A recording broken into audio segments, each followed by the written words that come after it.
नमस्कार, ये आकाशवाणी पटना है। अब आप अभिषेक दास से प्रादेशिक समाचार सुनिए। पहले मुख्य समाचार। केंद्र सरकार की महत्वाकांक्षी ग्राम उजाला योजना की बिहार से शुरुआत। ग्रामीण क्षेत्रों में अब 10 रुपये में मिलेंगे एलईडी बल्ब।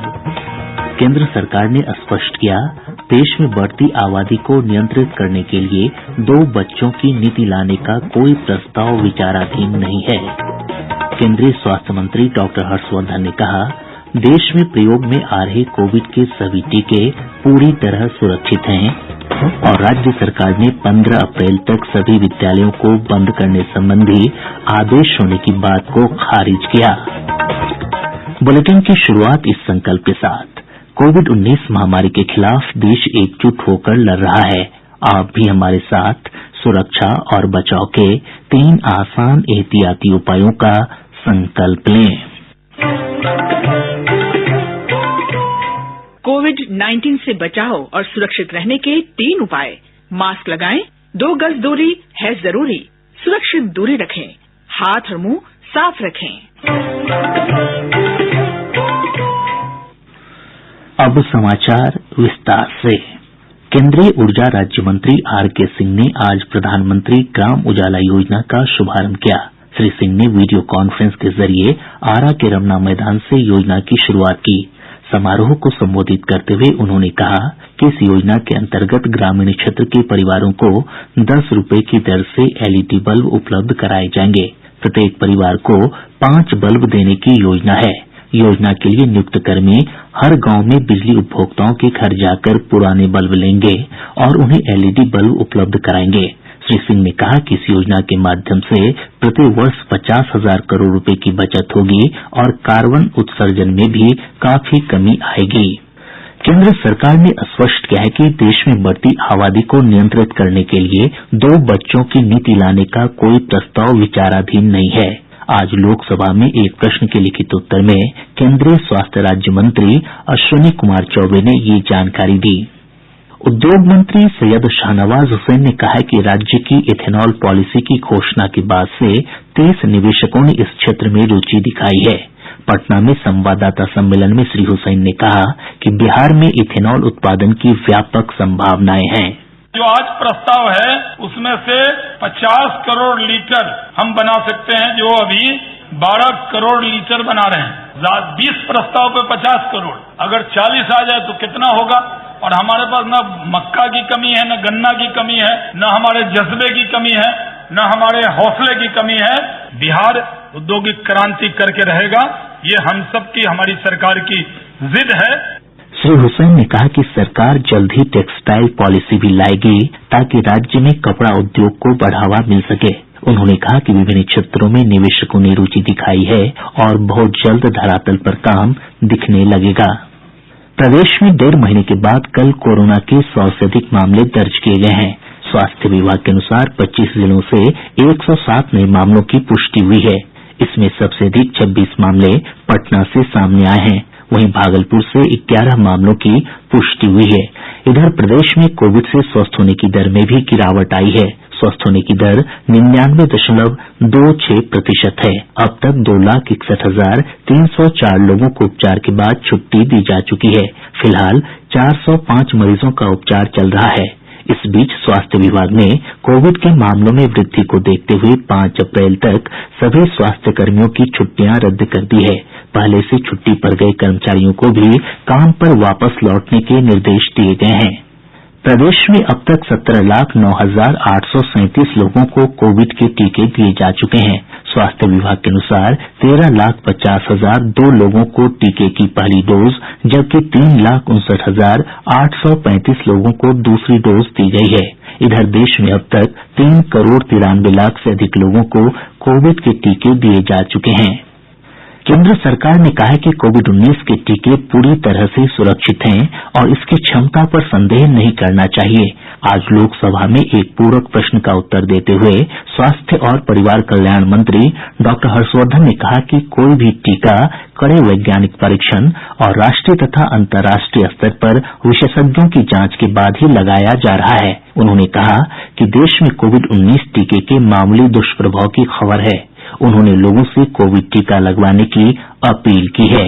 लगभग 3.5-4 करोड़ लोगों को डोजेज लग गई हैं। इसलिए मैं समझता हूं कि जो चीज साइंटिफिक स्क्रूटनी और विश्लेषण से बाहर आती है और जब उसका इस्तेमाल होता है और सारी दुनिया कर रही है, हम देश के लोगों को भी ये कहना चाहते हैं कि वैक्सीन के बारे में कोई अपने मन में किसी भी प्रकार का भ्रम न रखें और आपको जो सुविधा उपलब्ध कराई है भारत सरकार ने, प्रधानमंत्री मोदी जी ने नेतृत्व देकर उस सुविधा को अपने निकट के सरकारी या प्राइवेट अस्पताल में जाकर और एक फोन से अपनी बुकिंग करा आप उस वैक्सीन को लीजिए, अपने को सुरक्षित करिए, अपने मित्रों को, अपने परिवारजनों को, समाज में सबको सुरक्षित करने का काम करिए।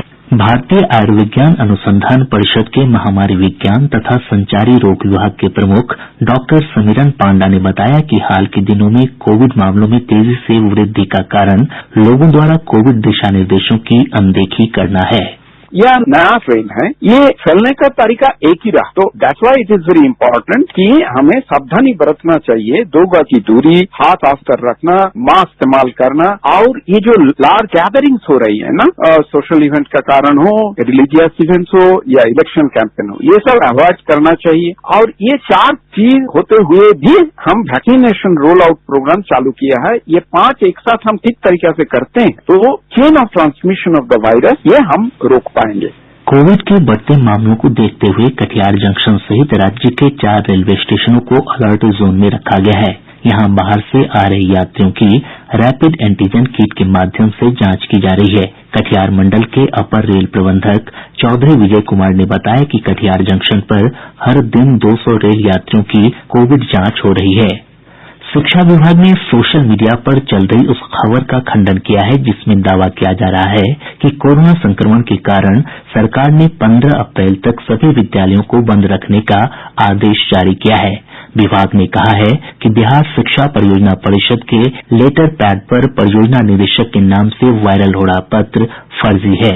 लोगों से अफवाहों पर ध्यान नहीं देने की अपील की गई है। प्रादेशिक समाचार आप आकाशवाणी पटना से सुन रहे हैं।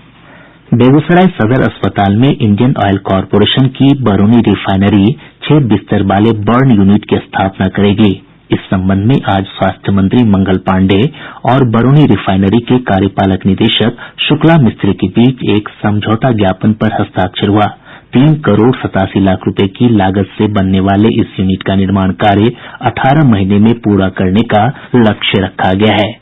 शिक्षा मंत्री विजय कुमार चौधरी ने कहा है कि नियोजित शिक्षकों को 180 दिनों के चिकित्सा अवकाश देने का कोई प्रस्ताव विचाराधीन नहीं है।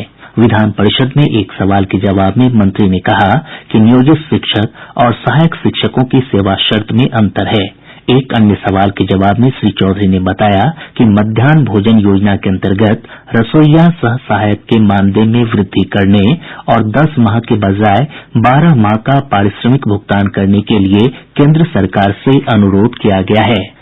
जल संसाधन मंत्री संजय कुमार झा ने आज कहा कि सीमांचल क्षेत्र में महानंदा और उसकी सहायक नदियों के कारण होने वाले कटाव और बाढ़ की समस्या को दूर करने के लिए 1194 किलोमीटर नया तटबंध बनाया जाएगा।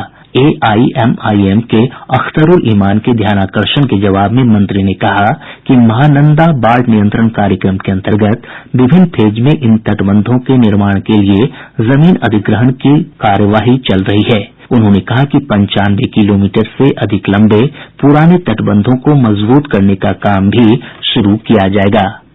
बिहार विधानसभा की ओर से उत्कृष्ट विधायक पुरस्कार दिए जाने की परंपरा शुरू की जाएगी।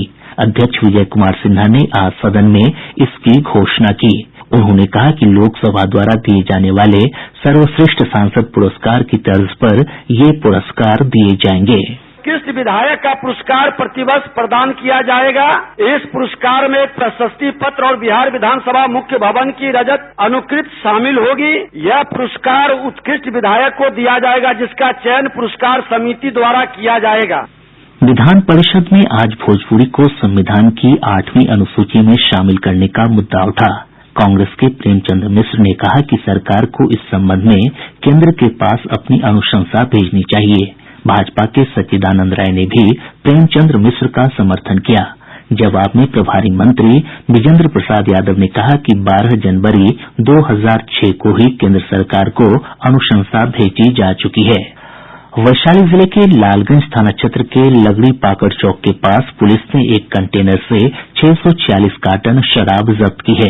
बरामद शराब का बाजार मूल्य लगभग 50 लाख रुपए बताया जाता है। मौके से चालक को गिरफ्तार किया गया है। वहीं जमुई जिले के चकाई थाना क्षेत्र अंतर्गत बेलखरी जंगल से पुलिस ने भारी मात्रा में शराब बरामद कर 3 लोगों को गिरफ्तार किया है। दूसरी तरफ दरभंगा जिले के अलग अलग थाना क्षेत्रों में पुलिस ने अभियान चलाकर 23 शराब तस्करों को गिरफ्तार किया है। पटना के पाटलिपुत्र थाना क्षेत्र अंतर्गत अल्पना मार्केट के पास अपराधियों ने एक एटीएम कैश वैन के कर्मी को गोली मारकर गंभीर रूप से घायल कर दिया और 9 लाख रुपए लूट लिए। पुलिस ने बताया कि कर्मी बैंक से रुपए निकालकर एटीएम में डालने जा रहा था, तभी पहले से घात लगाए अपराधियों ने घटना को अंजाम दिया। अपराधियों की गिरफ्तारी के लिए छापेमारी जारी है। प्रदेश में पछुआ हवा के प्रभाव से गर्मी में बढ़ोतरी दर्ज की गई है। अधिकतम तापमान में सामान्य से 2 से 3 डिग्री सेल्सियस की बढ़ोतरी हुई है। आज भागलपुर राज्य का सबसे गर्म स्थान रहा, जहां का अधिकतम तापमान 36.3 डिग्री सेल्सियस दर्ज किया गया। वहीं पटना का तापमान 34.6 और गया का 34.2 डिग्री सेल्सियस रहा। मौसम वैज्ञानिक दिनेश कुमार भारती ने बताया कि अगले 24 घंटों के बाद राज्य के कुछ हिस्सों में गरज के साथ बारिश की संभावना है। समुद्र तल से 900 मीटर एवं 1.5 किलोमीटर पर उत्तरी बांग्लादेश एवं झारखंड के आसपास एक चक्रवातीय परिसंचरण का क्षेत्र बना हुआ है। साथ साथ प्रदेश भर में पछुआ हवा का प्रवाह बना हुआ है। इन सभी मौसमी कारकों के प्रभाव से अगले 24 घंटों के दौरान प्रदेश का मौसम मुख्यतः शुष्क एवं 24 घंटे के बाद प्रदेश के कुछ भागों में मेघ गर्जन एवं बिजली चमक के साथ बूंदाबूंदी की संभावना है। दरभंगा जिले के जाले उत्क्रमित उच्च विद्यालय में करंट लगने से एक छात्रा की मौत हो गई। बताया जाता है कि कक्षा में लगे लोहे की किवाड़ में बिजली का तार सट जाने से ये हादसा हुआ। मृतक पहली कक्षा की छात्रा थी। पश्चिम चंपारण जिले के आलमगंज बाजार स्थित सेंट्रल बैंक ऑफ इंडिया में शॉर्ट सर्किट के कारण भीषण आग लग गई। दमकल दस्ते की मदद से आग पर काबू पाया गया। हालांकि इस घटना में कई कागजात जलकर नष्ट हो गए। और अब अंत में मुख्य समाचार एक बार फिर। केंद्र सरकार की महत्वाकांक्षी ग्राम उजाला योजना की बिहार से शुरुआत। ग्रामीण क्षेत्रों में अब 10 रुपये में मिलेंगे एलईडी बल्ब। केंद्र सरकार ने स्पष्ट किया, देश में बढ़ती आबादी को नियंत्रित करने के लिए 2 बच्चों की नीति लाने का कोई प्रस्ताव विचाराधीन नहीं है। केंद्रीय स्वास्थ्य मंत्री डॉक्टर हर्षवर्धन ने कहा, देश में प्रयोग में आ रहे कोविड के सभी टीके पूरी तरह सुरक्षित हैं। और राज्य सरकार ने 15 अप्रैल तक सभी विद्यालयों को बंद करने संबंधी आदेश होने की बात को खारिज किया। इसके साथ ही आकाशवाणी पटना से प्रसारित प्रादेशिक समाचार का ये अंक समाप्त हुआ। कोविड-19 से बचाव और सुरक्षित रहने के 3 उपाय। मास्क लगाएं, 2 गज दूरी है जरूरी, सुरक्षित दूरी रखें, हाथ और मुंह साफ रखें।